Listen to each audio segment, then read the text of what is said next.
Hi friends, once again welcome to my video blog Ajay Tech Tips.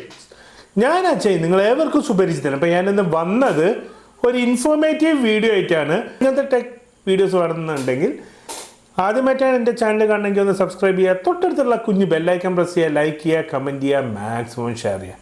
അപ്പോൾ നമുക്ക് നേരെ വീഡിയോയിലോട്ട് പോവാം.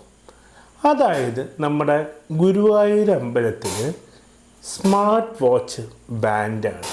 ഇപ്പം എൻ്റെ ഒരു ടോക്കിൻ്റെ ഇടയിൽ എൻ്റെ ഒരു സുഹൃത്ത് പറഞ്ഞു, അവർ ക്യൂ ഒക്കെ ആയിട്ട് കയറാൻ പോയി. ക്യൂ ഒക്കെ ആ മുമ്പിൽ എത്തുമ്പോഴേക്കും ഇവർ തടഞ്ഞു. സ്മാർട്ട് വാച്ച് പറ്റില്ല, ഒന്നെങ്കിൽ വാച്ച് അവിടെ ഉരി വയ്ക്കുക, അല്ലെങ്കിൽ പുറത്ത് റൂമിൽ കൊണ്ടുവയ്ക്കുക. ഇവർക്ക് തിരിച്ച് റൂമിൽ പോയി ആ വാച്ച് വെച്ച്, കാരണം കോസ്റ്റ്ലി വാച്ചാണ്, വാച്ച് വെച്ചതിന് ശേഷമാണ് തിരിച്ചിട്ട് വീണ്ടും ക്യൂ നിന്ന് കൃഷ്ണനെ തൊഴാൻ വേണ്ടിയിട്ട് പറ്റിയിട്ടില്ല. അപ്പോൾ എന്തുകൊണ്ടാണ് സ്മാർട്ട് വാച്ചും ബാൻ ചെയ്തത്? വാച്ച് ജസ്റ്റ് സമയം നോക്കാനുള്ള അല്ല എന്നൊക്കെ പറഞ്ഞു കഴിഞ്ഞാലും വാച്ച് എന്ന് പറയുകയാണെങ്കിൽ ഇതിലും കോൾ ചെയ്യാം, ഇതും ഒരു റിമോട്ടായിട്ട് ഉപയോഗിക്കാം, ഇതിന്നും പല കാര്യങ്ങളും ട്രിഗർ ചെയ്യാം. ഇപ്പം നിങ്ങൾക്ക് മനസ്സിലായേണ്ട എന്തുകൊണ്ടാണ്? കാരണം അമ്പലത്തിൽ ഇപ്പോൾ സെക്യൂരിറ്റി അത്രയും ടൈറ്റായ സ്ഥിതിക്ക് തന്നെ സ്മാർട്ട് ഫോൺ അല്ലെങ്കിൽ മൊബൈൽ ഫോണിൻ്റെ അതേ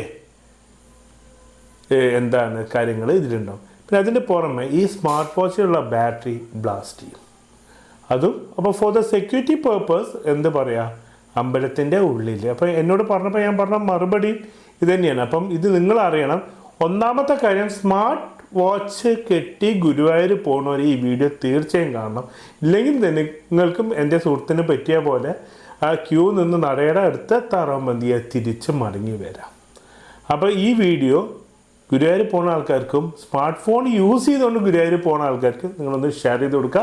അപ്പോൾ മറ്റൊരു വീഡിയോ കാണാൻ വരെ good bye, stay safe, take care.